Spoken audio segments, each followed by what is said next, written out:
Hello Internet, it's the news again with Hajira Asaf Khan, a show where the news is always terrible.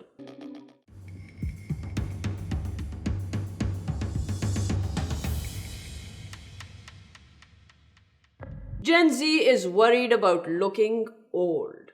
Yes, you heard that right. Gen Z is freaking out about showing signs of aging and have created a new trend in the beauty industry called prejuvenation. Prejuvenation. Yep. Prejuvenation. I mean, that is such absolute nonsense. I admire Gen Z for a lot, but this is just pushing it. And if this hasn't caused you to look twice, I'll help.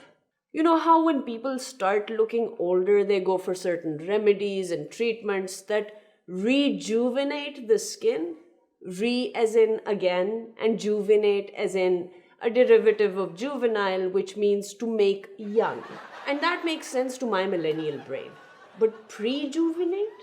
Like, make young before you're young? How do you reverse aging before it's even occurred? I mean, what's the big plan here? Do you want to be unborn? Why? Why is this so important?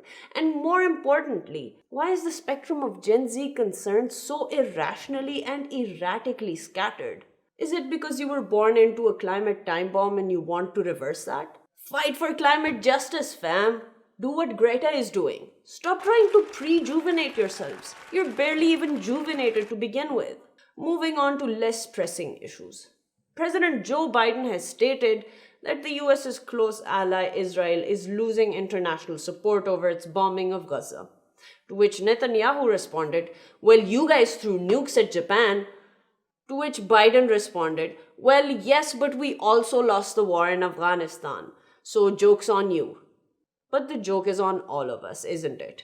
Because no matter how much support Israel loses internationally, so long as its veto-wielding ally has its back in the Security Council, nothing is going to change. After the US vetoed another call for a ceasefire in Gaza last week in the Security Council, the General Assembly called a special emergency session and adopted a resolution in support of a ceasefire, which gained majority support.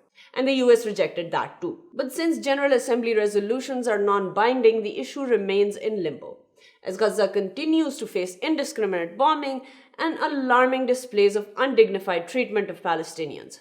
And just so everyone's clear, the US has been at Israel's flank with aircraft carriers, military aid, diplomatic support, and even going as far as endorsing unverified claims propagated by Netanyahu and co., and we've already covered what's happening at the UN. And despite all of this, Biden is having to answer for the genocides of his predecessors to the perpetrators of an ongoing genocide because Bibi couldn't handle the truth. You can't handle the truth! And that isn't even the most interesting thing he had to say. On the same podium, in the same breath essentially, where Biden lightheartedly said he didn't agree with everything Bibi says, he repeated unverified claims of sexual violence and yet again mentioned seeing pictures as evidence. I was there, saw some of the photographs. At this point, someone has to say it. The moment Biden claims he's seen evidence is the moment the evidence becomes suspect. But that's the state of the world for us this week. Tune in next week to see what's making the news again.